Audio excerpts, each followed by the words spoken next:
fois de plus, bienvenue au journal sur Camnews 24. On l'a donc dit en titre, la mairie de Douala 2e n'a pas dérogé à sa tradition en remettant des cadeaux aux enfants issus des familles démunies de cet arrondissement. Denise Fampo, en compagnie du sous-préfet de cet arrondissement, ont procédé à la disposition des jouets et autres gadgets aux enfants. Noël a donc commencé pour ceux-ci qui n'ont pas caché leur reconnaissance pour ces gestes. Le reportage de Thierry Eba et de Josué Ngonga. Près de 1000 enfants bénéficiaires pour la 8e édition de l'arbre de Noël en faveur des démunis dans l'arrondissement de Douala 2e. Ce 19 décembre 2015, l'esplanade du centre multifonctionnel des jeunes de Nouvelle était remplie d'enfants, tous venus recevoir le sourire de la part de l'exécutif communal de cet arrondissement, conduite par Denise Fampou en présence du sous-préfet de Douala 2e. Des prestations musicales multiformes ont agrémenté cette cérémonie. La remise minutieuse et solennelle des cadeaux et autres jouets aux enfants a été aussi très émouvant, et à travers leur sourire, on pouvait comprendre l'émotion et surtout les remerciements à l'endroit de Madame le maire. Merci Madame Fambou, merci beaucoup. Nous avons donné ce cadeau à tous les enfants pauvres. Cette année, en dehors des enfants démunis, se sont ajoutés les enfants du personnel de la mairie. Le concours des structures sociales et traditionnelles a été un facteur de réussite. Les enfants étaient choisis au pif. Nous avons vu des enfants dans la rue que nous avons estimé qu'ils étaient démunis et nous avons demandé que le service social relève leur identité pour les contacter le moment venu. Et je pense que voilà l'unique particularité. Les enfants étaient vraiment au pif. On a sillonné des quartiers, quoi qu'on ait fait recours au chef de quartier, mais nous-mêmes nous avons identifié ce qu'on appelle les enfants vraiment abandonnés, qui à eux-mêmes, qui jouent dans la rue, qui n'ont personne, qui les encadre. Ce sont ces enfants qui ont été beaucoup plus ciblés cette année. Noël commence ainsi pour ces enfants issus des quartiers de l'arrondissement de Douala 2e, avec une fierté pour ces jeunes citoyens de demain d'avoir bénéficié de la main tendue de l'autorité municipale. Noël, c'est donc l'événement annuel idéal pour faire plaisir à ses proches et bien évidemment aux tout petits. Les parents parfois saisissent cette opportunité pour manifester une fois de plus leur amour envers leurs protégés. Dès lors, il se pose un problème de choix sur le présent que ces derniers souhaitent offrir à leur progéniture. Je vous propose ce reportage de Lisa Yomsi et de Joseph Kemoui. En cette période de fin d'année 2015, le marché des jouets a pris de l'ampleur dans tous les coins de la capitale économique. Noël, c'est une occasion pour les parents de manifester un attachement aux tout-petits, mais entre amour et cadeau, un choix s'impose sur le type d'objet qu'il faudrait offrir aux enfants. L'accent est dès lors mis sur les joueurs de type éducatif au détriment de ceux qui font l'apologie de la violence. Bien que beaucoup souhaitent de tout cœur faire un geste, le problème financier s'avère un obstacle à leur désir. L'on ne saurait le nier, les enfants attachent du prix aux différents présents à eux offerts en cette période où la communauté chrétienne attend avec impatience la venue de l'enfant Jésus. Et Jésus-Christ, en son temps, le leur rendait bien en disant « Laissez venir à moi les tout-petits ». Il faut donc faire un choix parmi toute cette variété. Et pourrait-on parler de la fête de la Nativité sans parler du sapin? On serait tenté de répondre par la négative si l'on se réfère à l'historique de cet arbre décoratif, devenu un impératif pour les ménages à chaque célébration de la fête de Noël. Reportage.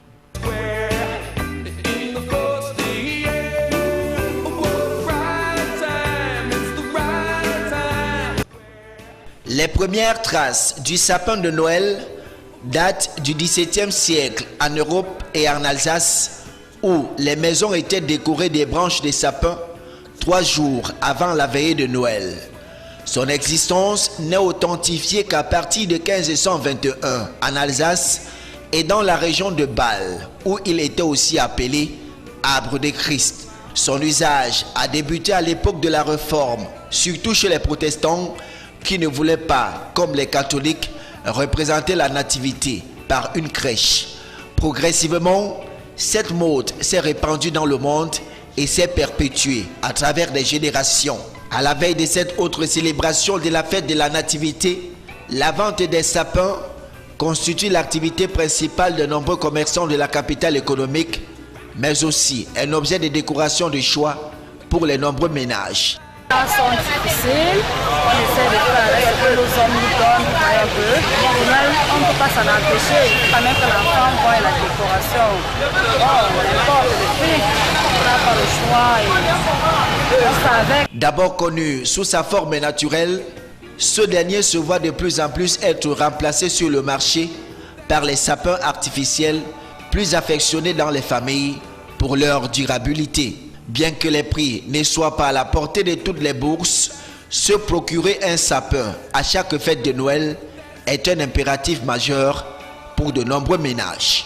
Parlons de toute autre chose à présent, détournement à la CRTV, pour dire que poursuivi pour un détournement présumé de plus de 33 milliards de francs CFA, le professeur Gervais Mendozi, ex-directeur général de la Cameroun Radio-Télévision et ses co-accusés, était de nouveau présent cette semaine au tribunal criminel spécial pour répondre des faits qui leur sont reprochés.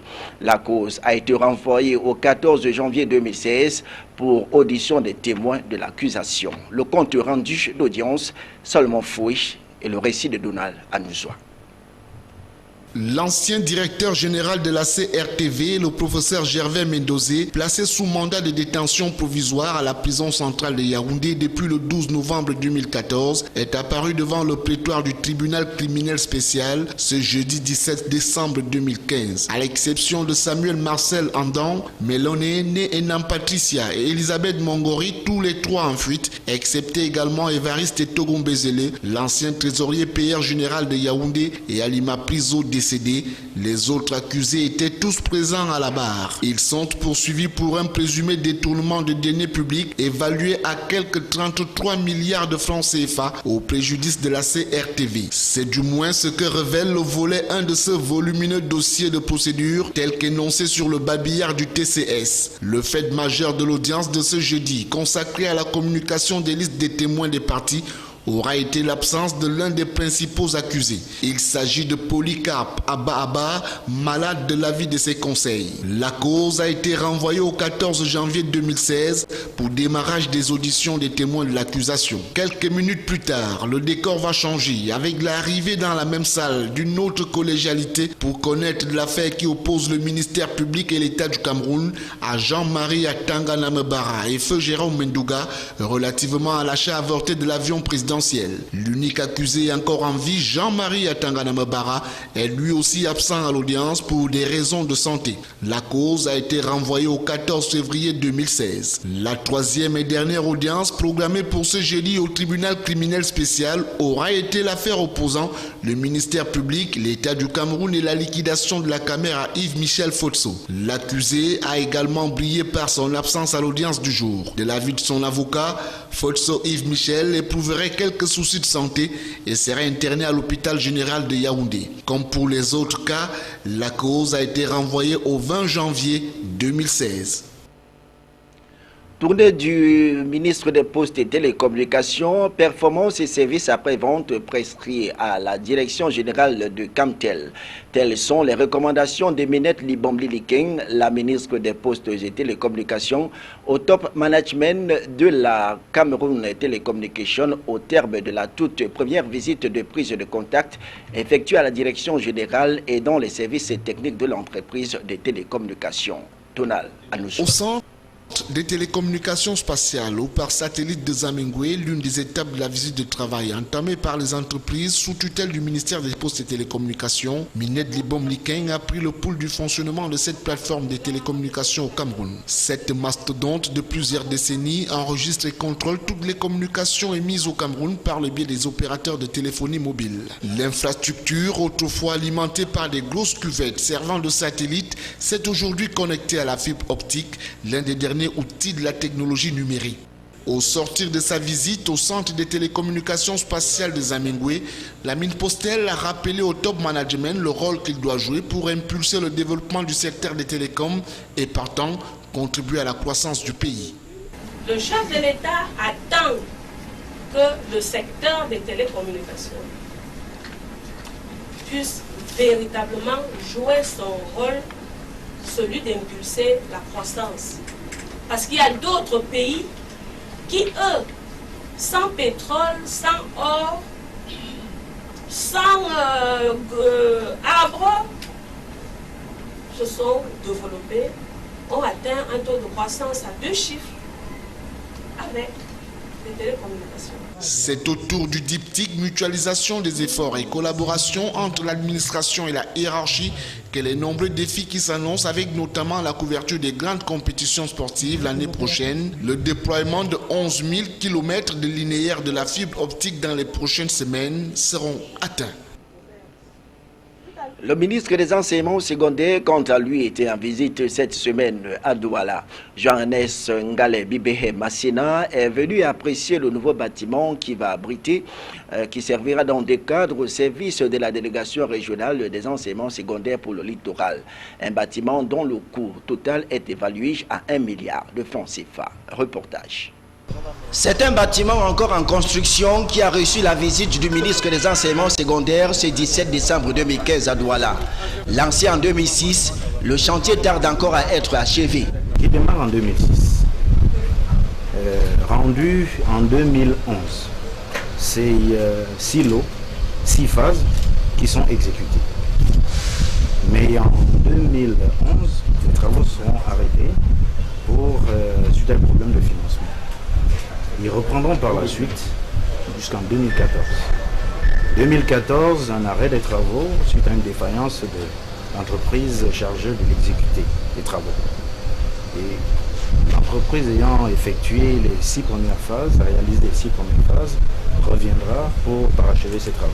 Bâti sur une superficie de 2593 mètres carrés, le bâtiment R+4 servira de cadre au service de la délégation régionale des enseignements secondaires pour le littoral. Je pense que le programme gouvernemental qui a été mis en place permettra de réduire les difficultés que l'ancien bâtiment couvrait déjà et surtout de diminuer tout ce qui est promiscuité.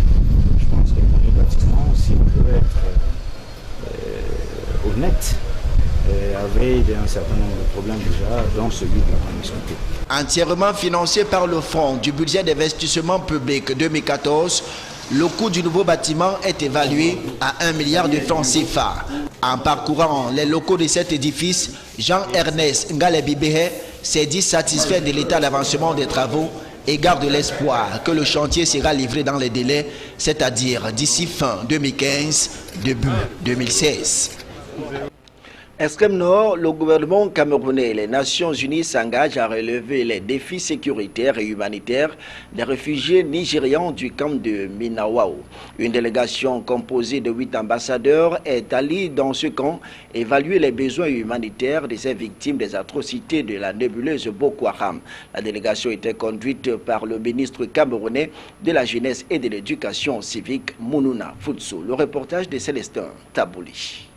Du fait de la situation sécuritaire tendue qui règne à la frontière entre le Cameroun et le Nigeria, notamment les incursions incessantes des terroristes de l'État islamique, la région de l'extrême nord connaît un afflux de réfugiés nigérians.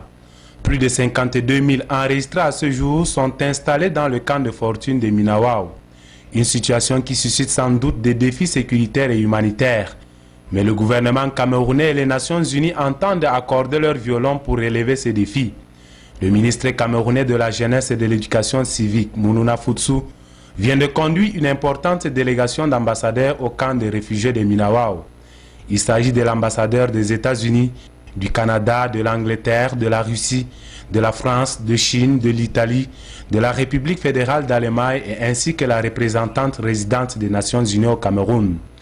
Le but de cette visite du camp est de mobiliser tous les pays donateurs pour qu'ils apprécient sur le terrain l'évolution de la situation et de les mettre en contact direct avec les réfugiés pour qu'ils puissent eux-mêmes toucher du doigt les réalités afin d'évaluer leurs besoins. De mobiliser les pays donateurs et leurs ambassadeurs et hauts commissaires pour d'un côté leur montrer justement l'évolution de la situation et l'appui et qu'ils voient aussi quels étaient les résultats de l'appui qu'ils ont apporté. C'était également très important pour eux de montrer la solidarité au peuple camerounais. Il ressort au terme de cette visite que les besoins humanitaires sont de plus en plus importants du fait de l'afflux des réfugiés, soit 800 réfugiés supplémentaires et 50 naissances par semaine. Pour relever tous ces défis, les diplomates s'engagent à apporter davantage leur appui tant sur le plan sécuritaire qu'humanitaire. Je veux dire que la visite était très importante et très intéressante et notre soutien, soit aux autorités locales, soit aux déplacés, soit aux réfugiés. Et je pense que ces gestes, ces signaux, c'était très très important. Nous, les États-Unis, le gouvernement des États-Unis, nous sommes ici pour donner du soutien aux Nations Unies et le gouvernement du Cameroun, soutien humanitaire. De l'autre côté, nous sommes ici aussi comme partenaires avec le Cameroun dans la guerre contre Boko Haram. On vient juste augmenter notre contribution à la situation de crise humanitaire au Cameroun par 1 million d'euros. Le ministre Mounouna Futsu, qui a conduit la délégation à Minawa, a au nom du gouvernement camerounais salué toutes les actions menées jusqu'ici par les Nations Unies et les pays donateurs. Il a demandé à ces derniers à faire davantage pour une meilleure condition de vie de ces victimes de Boko Haram. Du sport en bref dans ce journal pour dire qu'une délégation composée des fonctionnaires du ministère des Sports et de l'Éducation physique du Cameroun et de l'un des vice-présidents de la Fédération camerounaise de football, David Maïbi, quitte donc le pays ce jour à destination de la France pour le but de cette mission, selon nos sources, est d'aller auditionner les entraîneurs retenus dans la shortlist au soir de l'appel à candidature. Rappelons que 5 techniciens ont été retenus, dont les Français Claude Marie-Leroy, Hervé Renard et Didier Six, le Serbe Mirolav Rajevac et le Camerounais François Omambik, qui réside en France depuis plusieurs années. Au terme des auditions, la Fédération camerounaise de football va donc rendre public le nom du futur sélectionneur des Lions indomptables du Cameroun ainsi que son adjoint. C'est donc avec cette note sportive que nous mettons un terme à ce journal. Mesdames et messieurs, merci de l'avoir suivi. Bonsoir à tous et à toutes.